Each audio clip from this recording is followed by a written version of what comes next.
Basement Jaxx are an electronica duo from London, England. They are Felix Buxton and Simon Ratcliffe. They got together in the mid-90s and started working the club scene. They released their first album in 1999 and have released 6 more since then, the most recent being in 2014. They've also done a decent amount of remix work too. They're probably best known for their track, or certainly I best know them for their track, Where's Your Head At? Hi, my name's Dan. So this was the third album by Basement Jaxx. It's almost certainly, well, I'm pretty sure it's not my first listen to it because I own a copy, but I wouldn't say I know the album. And when I listened to it, I felt like it wasn't familiar at all to me. And I'm kind of now wondering, having listened to it, why I've not listened to it before or more. So that's going to give you the impression that I enjoyed it. I enjoyed it. That's not a secret. Okay, so many years ago, I had the opportunity to go to South Africa. This is relevant, honest, stay with me.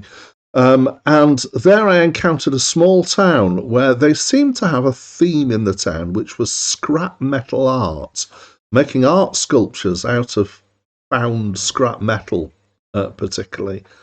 And for some reason, this album, quite a lot of the music reminds me of that. Not because it's South African, but because it has this sound like as if it's been put together from lots of scraps of things.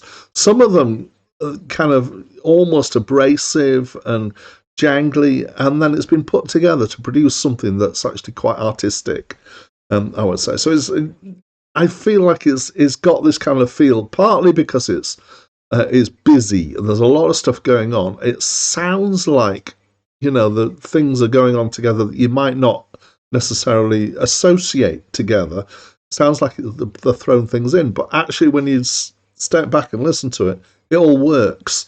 The musical style, genre distinctions in this sort of area, this is kind of not quite squarely in any particular genre. I want to reference Big Beat, which is kind of British electronica of the 90s.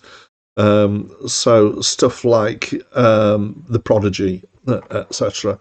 But also there's elements of the kind of rave scene from the 90s as well in here. I can hear that as well. And that's just a kind of in the rhythms that are used, kind of in the background. There's particular kind of offbeat rhythms that were used. I would describe most of these tracks with kind of the euphemistic word of bangers. They really get you going, and they're kind of they're bombastic, they're loud and proud, and they're getting out there and getting into the business of making something that's going to get your toes tapping. There's a lot of guest singers and vocalists here. 2 names that jumped out at me were Dizzy Rascal and Susie Sue from Susie and the Banshees, but there are many more. And there's also an orchestra. There's the London Session Orchestra involved here as well.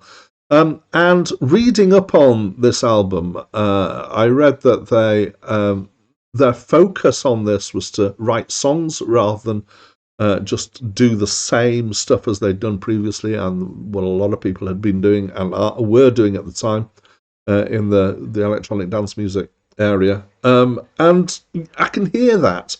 I can hear that they've put more work into kind of thinking about the lyrics. It's not just all about repeating the very short phrases over and over. And there's quite a lot of focus on the vocalists that are in here, but they work as dance tracks too, or at least all but the last 2 do. So the last 2 tracks are more unusual. They're kind of downbeat, and they're kind of I'm not the only reviewer who's found it difficult to describe these. There's somebody else who really kind of said, "What on earth is that?" But it's kind of almost an electronic meets garage. But they're not necessarily got a lot of beats going on. They've just got the techniques there, but they're kind of more lo-fi in feel to them.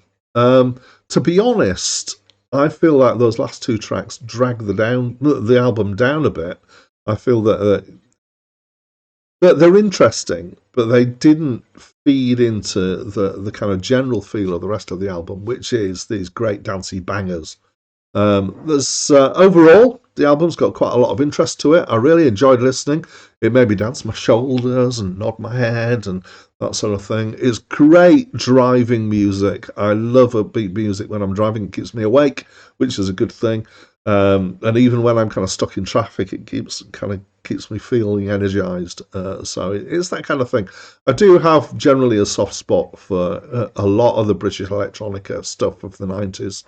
And this is in there. I'd say it's up there with some of the best. So I like it. What do you think? Please do talk to me. Get the conversation going in the comments. That's it from me for now. Look in the mirror, time to face up. Ever tried to live without the